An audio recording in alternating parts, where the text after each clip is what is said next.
We've been operating for like 5 weeks or 6 weeks. So we'd only just started to have people who'd have kind of 5 or 6 sessions. And they were terminally ill, and they were going to go to Switzerland. They were going to go and end it, basically, in a kind of medical, ethical way. And following the therapist's input, they didn't want to do that anymore. They wanted to stick around, and they wanted to love the people they loved for that little bit longer. It's just like, wow, like what an impact we've had there.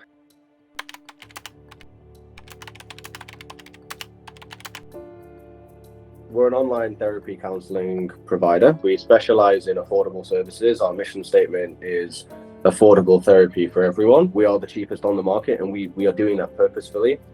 Therapy, especially here in the UK, is very tricky to access. You either need to have very strong sum of money in order to be able to get regular private sessions, or you need to access it through kind of government funded schemes, and that can sometimes be a 12-24 month process, and people aren't making it. Suicide, mental health is getting worse in this country, and that's what we're trying to change, and that's our mission, and we're not stopping. How we do that and how we're able to do that is we do definitely take on more practitioners who are of a younger age, who are maybe still within the latter stages of attaining their accreditation. And that's not to say that the larger organizations don't do that. We're just, as a percentage, made up slightly more of trainees relative to those larger organizations.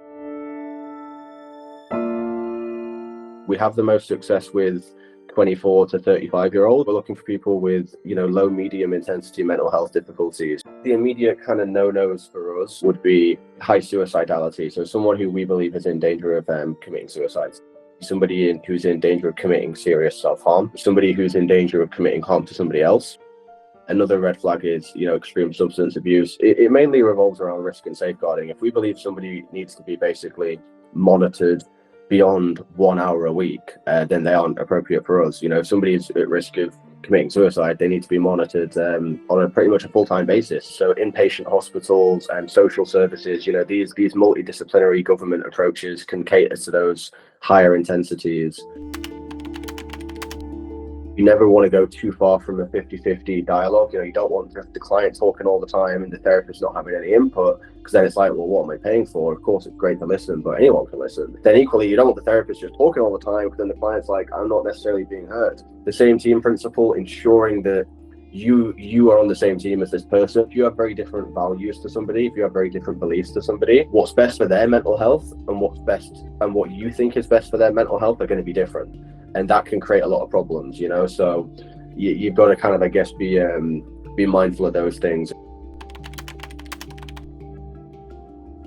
We have a get started form on our website. That form will come through to us. We'll contact you within usually 24 hours, maximum 48 hours. We'll usually have a 5-10 minute conversation over the phone. There are some things we'll be asking straight off the bat, but obviously people aren't always comfortable talking about these things straight away with a stranger over the phone. So depending on kind of how much information we get, we then basically kind of make our best estimate as to, do we have a particular practitioner who's going to align with this best? And that involves a combination of, what's actually kind of the problem? Why are they reaching out in the first place? What's the recent thing that's happened?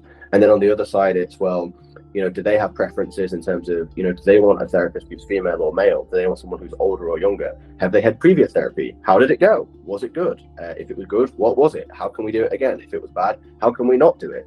Kind of really common sense questions, but that all happens over 10 minutes. Using that information, we book in a free consultation. That's a free 30-minute conversation with one of our practitioners in a bit more detail, gives you an opportunity to meet them before you kind of dive into the service. If you're happy with that free consultation, the therapist explains, this is what we're going to do. This is, the approach we're going to take. Are you happy with this? If you are happy with this, you go ahead and book a full appointment. Then you see that therapist on a rolling basis, either kind of weekly, fortnightly, or even in some cases monthly, just as a bit of a check-in. Now, if that free consultation, if at the end of it, you're like, I'm not sure, I don't know if this is necessarily for me, I'm not sure if this person gets me, I'm not sure if we're on the same team, again, coming back to that principle, then we rebook the free consultation in with another therapist, counselor, and we try and use the information from the first consultation to rebook that, to kind of try and get it right the second time. Again, like worst case scenario, you lose 30 minutes out of your day and you haven't paid for anything. There are bittersweet moments, I think when you've had a good number of sessions with an individual and they go, like I'm there. I don't need you anymore. You commit to their story in the end of the day. You know, you're part of that story and you care about what happens. You know, you get along with them, and you've got to be able to kind of say goodbye when it's time to say goodbye. And I think that that's a really bittersweet moment, but it's really good in the sense that when you are committed to your clients and you care about their outcome, you know, seeing them achieve that outcome is really rewarding.